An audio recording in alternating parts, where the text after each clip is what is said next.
Okay, Shabbat Shalom. We got the Zera Shimshon on Parshat Yitro. So basically, Yitro or Jethro was Moses' father-in-law, but he was like a high priest of another idol-worshipping nation. He was like top in line of a whole entire operation of idol-worshipping for the whole world, basically. He was number one. And he basically wants to convert, join the people of Israel, and show up to the Israelites in the desert. So when he gets to the desert, after the sea split and after the miracle of the manna and after all these miracles, finally he gets to the desert and he gets to send Moses like a message. He's like, "It's me, Jethro, your father-in-law. I'd like to see you, and I'm here with your wife and your two sons." And so the commentators explain that Jethro was pretty much afraid that he wouldn't get into Moses. That he's like, "There's no chance Moses is gonna see me." And so I got to mention, I got some goods with me. I got your children, my grandchildren. I got your wife. So because of that, you should see me. He was just not certain he was going to get seen. And the commentators are like, wait a minute.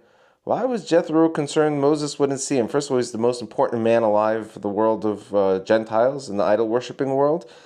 And secondly, Moses took the Erev Rav, the mixed multitude, out with him. When Moses left Egypt, he took the highest class of Egyptian magicians and wizards, like the dark magic Egyptians, the elite school and class of them. Moses is like, oh, you saw what God just did, so you're basically on our team, so come out with us. Because Moses knew in the end of times, when the Mashiach comes, that the evil guys convert and they join the side of good. So Moses is like, it's happening now. Come with us. This is the final redemption. This is it. We're about to do it. So the sages are like, if Moses brings the Erev, the dark magic guys of Egypt, why wouldn't he let Jethro come in? And they say, well, here's the deal.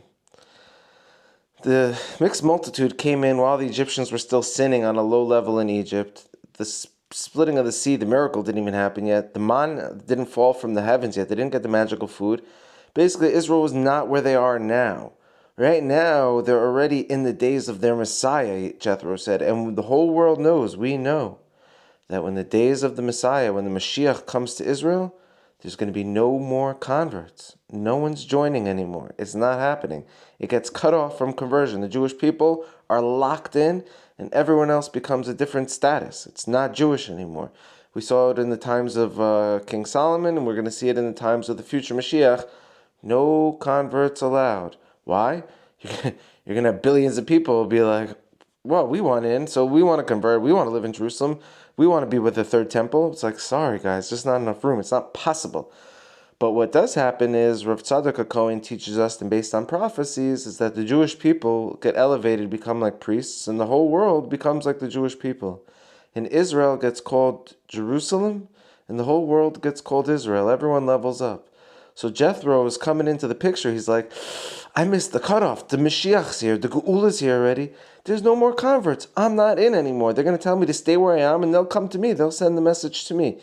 Which is a huge lesson for today when you see what's going on in Afghanistan. You got 40 million Pashtun, Igbo land, almost 50 million Igbo people, all saying they're from the house of Israel, all across the Silk Road to Japan, in India, up in the northern Siberian regions, and all throughout the Saxon lands of the Danish islands and the Danube River and the Hebride Islands over there, Denmark, the river. This is crazy. The tribes of Israel have a claim everywhere in the world. But what's going to happen in the future?